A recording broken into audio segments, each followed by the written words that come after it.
Hello, friends. This is Dave Hurwitz, executive editor at ClassicsToday.com, here with random reviews from the Overflow room. It's amazing how less echoey it is now that there's stuff in all the shelves. What a difference it makes, huh? Well, we're still working our way through Ravel. Wow, we've got a long way to go.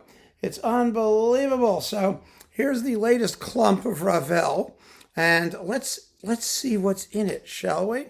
Okay, I can put these here, balance them there maybe. Yeah, that works. Okay, oh yes, the Ravel piano concertos with the Debussy Fantasy with Zoltan Kocis and the Budapest Festival Orchestra under Ivan Fischer. This is one of the great Ravels. Oh yeah, for the piano concertos, it's just fabulous, phenomenal, wonderful, marvelous, terrific, and I love it. That was on Philips. It's now on Decca. And it's in the Kocis box, and if you can find it, good luck. Ravel, Mother Goose, complete, La Valse, Pavane, Rhapsody Espagnole, Bolero, with Pierre Monteux and the LSO. Well, it's a famous disc. I really think actually these performances have been better. Do you know, Monteux is kind of funny. His favorite composer was Brahms. He was really more into German music than French music, actually. But hey, it's still very, very good. I mean, let's not kid ourselves. And then we have this very interesting Daphnis and Chloe with Michael Gillen and the SWR Symphony Orchestra. Well, I talked about it because it's in the Michael Gillen big box. It's actually been reissued several times. It's not a bad Daphnis and Chloe. It's not especially colorful, and it's rather cavernously recorded. But I got it because I figured, Michael Gillen, he's so not French, and why not give it a shot? Well, it's an idiomatic performance. There's nothing wrong with it. It's just not within hundreds of miles of being one of the best. Then we've got more Ravel piano concertos with the Honegger Concertino and the Francais Concertino with Jean-Yves Thibaudet and Dutoit in Montreal. This sort of got overlooked, I think, in the Dutoit Ravel sweepstakes for some reason, but it's really quite good. I mean, Thibaudet is very, very good in this music, and so this is a nice disc, and the couplings are marvelous and rare and unusual. Maybe there's a Thibaudet box coming from Decca at some point. You never know. More piano concertos. Holy mackerel! How many of these can we get? All right, well, this is with Abbado and the London Symphony. You've got the G major concerto with Argerich. This is, I think isn't this a remake? She did an earlier one. This is the digital one, right? Yeah, 88. Her earlier one was better, if I'm not mistaken. And the left-hand concertos with Michel Béroff, and it's good. I mean, there's nothing wrong with it. And you get the fanfare for L'Eventail de Jean, Jean's fan, the Minuet Antique, and Le Tombeau de Couperin, which is very beautiful. It's the London Symphony Orchestra and Claudio Abbado, and all of his Ravel was quite good.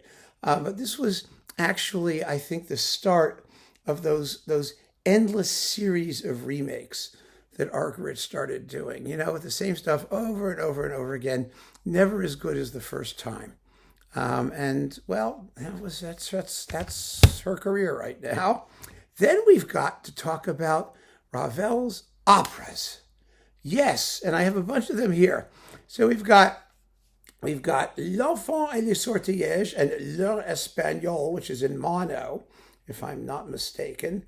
Yes, it was, because one of them, it was right on the cusp of the mono stereo thing here, I think. This is Ansermet with the Orchestre de la Suisse Romande with a wonderful cast. I mean, with Suzanne Danko, who's always great, and Heinz Refus is in here, and Hugh Quinault, he's in here. And you also get Debussy's The Martyrdom of Saint Sebastian, like all of it. So this is from 53 and 54. This is all mono. No, it's not, because the L'Enfant et le Sortilège was in stereo, as I recall, and the Debussy is in stereo, and the L'Heure Espagnole is mono. I think that's how it worked. This is so difficult. See, what they do is See, they give you these microscopic little cues here. See where it says mono stereo there? Can you see that? Yes, there it is. See? And then you've got like little ampersands or asterisks or other goodies there to indicate which work is which. Who has time? So those are very famous performances that were only eclipsed when Lauren Meisel's DG stereo recordings came out. And speaking of which, here is DG again doing the two Ravel operas. Here's the Espagnole with Previn and the LSO, coupled to the Rhapsody Espagnole, and L'Enfant des Sortilèges with the Mother Goose Ballet, which goes really well with L'Enfant des Sortilèges because they're both sort of magical fairy tale pieces. Previn has got to be one of the few people who's ever done two recordings. Ansermet did it too, I think. No, maybe not. Of Ravel operas. Because he did two, L'Enfant et les Sortilèges. There's one on EMI, and then there's this remake. They're good performances. Boy, did they not last long in the catalog. They were nicely packaged in these sort of thick plastic things with librettos and whatnot. The cast was, let's see, in L'Enfant et les Sortilèges is Pamela Helen Steffen, Anne-Marie Owens, Juanita Lascaro, and David Wilson Johnson, and Robert Lloyd, and some people you've heard of. And it's the John Mark Ainsley and David Wilson Johnson and Kurt Ullman, Georges Gautier and Kimberly Barber are in Espagnole. They're good performances, and no one cared. I mean, they popped out and vanished. Poof! Oh, and look, there's Finster doing her usual catwalk, amongst the rocks and the things on the ledge. Okay, hey Finster, how you doing? Yes, say hello. Anyway, so there you go.